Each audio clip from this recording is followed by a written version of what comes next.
মাঝে গুরুত্বপূর্ণ একটা পারিবারিক বিষয় শেয়ার করব। আমরা অনেকেই বিয়ে করে ওয়াইফকে একা একটা বাসা বাড়িতে রেখে বা ওয়াইফের বোনের সাথে ভাই বোনের সাথে রেখে আমরা চলে যাই বিদেশে ২-৪ বছরের লিগা। তারপর আস্তে আস্তে যা হয়, আবার অনেক সময় দেখা গেছে অনেক স্ত্রী স্বামীর সাথে ঝগড়া করে চলে যায় আলাদা রুম নিয়ে থাকে। তারপরে সেই স্ত্রীর সাথে পরকীয়া কিভাবে হয় এই বিষয়ে আজকে বলতে চাচ্ছি যে যারা অনেকে বিদেশ যায়, তখন হয়তো সেই তার ওয়াইফটি গ্রামে থাকে একা বা তার ফ্যামিলির সাথে। তখন আস্তে ধীরে যখন স্বামীর সাথে তো কথা হয়, সেই নারীটা হয়তো তার ২ বাচ্চা আছে, সন্তান আছে, সন্তানদেরকে নিয়ে বিভিন্ন সময় স্কুলে যায় বা মার্কেটে যায় বা মোবাইলে টাকা দোকানের জন্য দোকানে যায়। তখন দেখা গেছে ওই মোবাইলের দোকানদার গেলে ওই বাচ্চাকে একদিন একটা চকলেট দিল বা একদিন একটা কিছু আইসক্রিম কিনে দিল বা যেটাই দেখ না কেন, বা আস্তে আস্তে ওই মহিলার সঙ্গে আস্তে আস্তে একটা ভাব করার জন্য চেষ্টা করতে চায়। যেন অনেক সময় দেখা গেছে সে কাছে টাকা নাই, ওই দোকানদার বলতেছে, আপু আর সমস্যা কি, আপনাকে তো আমি চিনি, আর টাকা পরে দিয়েননি।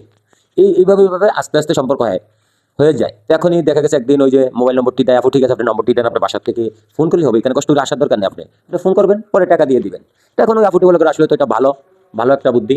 এইভাবেই তখন পরকীয়াতে জড়িয়ে যায়। আবার অনেক ক্ষেত্রে দেখা গেছে কি আরেকটি বিষয় হয়, যেমন সেই তার বোনের সঙ্গে থাকে, বোনের একটা বন্ধু একদিন বাসায় গেছে বা বন্ধুর ফ্রেন্ডরা গেছে। তখন আস্তে আস্তে দেখা গেছে বড় আপু সব আপুর লোক একটা কথা বলে, একদিন দুদিন কথা বলে, তখন দেখা গেছে ওই ছেলেটারও বড় বোনের দিকে অন্য দৃষ্টিতে নজর গেছে। তখন ওই ছেলেটা কি করে, দেখে তার বান্ধবী কখন বাসা থেকে বাইরে, হয়তো সে কলেজে গেছে বা মার্কেটে গেছে। তখন ওই বিষয়টা জেনে ওই ছেলেটি ওই বাসায় যায়, যে বলে আমি তো আইসি অমুকের সঙ্গে দেখা করতে। সে তো বললো যে নাই, তাহলে বড় আপু বললো ঠিক আছে বসো বাসায়।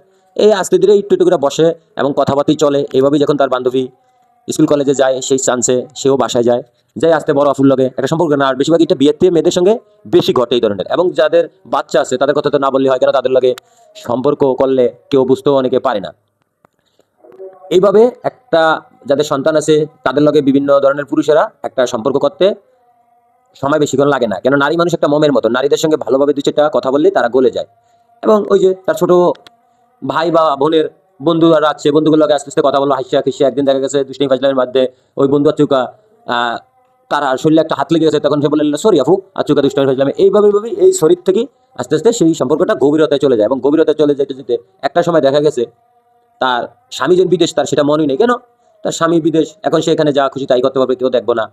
এবং যখন আস্তে আস্তে সেই স্বামীটা জানতে পারে যে তার বউ পরকীয়াতে জড়িত হয়ে গেছে, তখন তার করার কিছুই থাকে না, কেন তখন তো অনেক গভীরে চলে গেছে তাদের সম্পর্কটা।